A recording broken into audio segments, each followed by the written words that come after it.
Here we are at number 12 in our series on the Great Controversy. I hope it's been helpful to you to think about this very important subject, which is not absolutely unique to our faith community, but is one of the primary factors in what is the genesis and even the genius of what we have to say to the world. So it's been very worthwhile, I think, to think about exactly what this is all about. As we saw last time, even the devil has his version of the Great Controversy, and we need to counter that.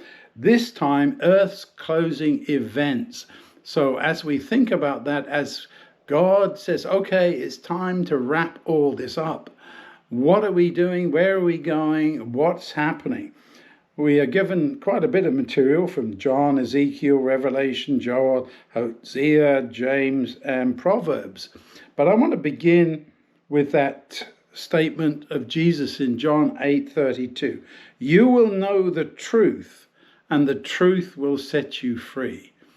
That is what we're really looking forward to in Earth's closing events, that everything is going to be revealed, that the different sides, as it were, are exposed so that people know what the real truth is all about and whether they accept it or not, whether they want to go along with it or not. In Proverbs 23:23, invest in truth and don't sell it. Invest in wisdom, instruction, and understanding. That's where we're supposed to invest our time and our effort. Not in all these other things. Invest in truth. The truth will set you free. So this lesson is really all about what is the truth. Jesus says, I am the way, the truth, and the life. And that's the only way to God. He is the visible representation of God to us. Jesus is God, and by coming here, he demonstrates exactly what God is like. Anyone who's seen me has seen the Father, he says. So there's no question about what this closing event here on planet Earth will be all about. Finally, Jesus does come, but before that, we have all these other aspects, as we saw last time in the book of Revelation. But we want to concentrate, I think, this week on trying to help people examine the truth and to understand what the truth is, as in Jesus. Because as we explain who we are and what we're doing and why, most importantly, why, then we can help other people on the way and encourage them to accept Jesus as the truth. You know, in our postmodern world, this whole idea of absolute truth is kind of pushed to one side. People will say things like, well, that's your truth, it's not my truth. As if the truth has more than one different meanings or comprehensions and so on.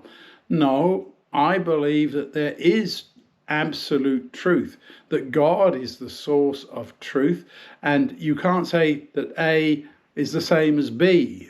One and one don't make three, and so on. There is a fundamental aspect to truth. And if people want to debate it, go to things like the natural laws, the physical laws of our world.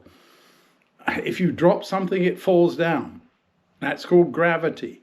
You can say, I don't believe in gravity, but it's not going to stop me dropping this phone and breaking it probably. That's what happens, because that is a universal truth as we live on this planet.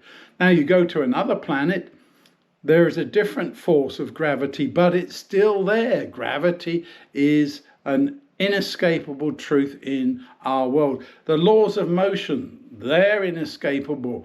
All these other things in physics and in the universe itself, the stars and everything else, there is a truth there. So why not in the spiritual world? I would encourage each of you to think of how you can best present Jesus as the truth by pointing to what he did, what he said, and primarily to help people to see that if you have Jesus, this truth that you have will truly set you free and you will inherit eternal life.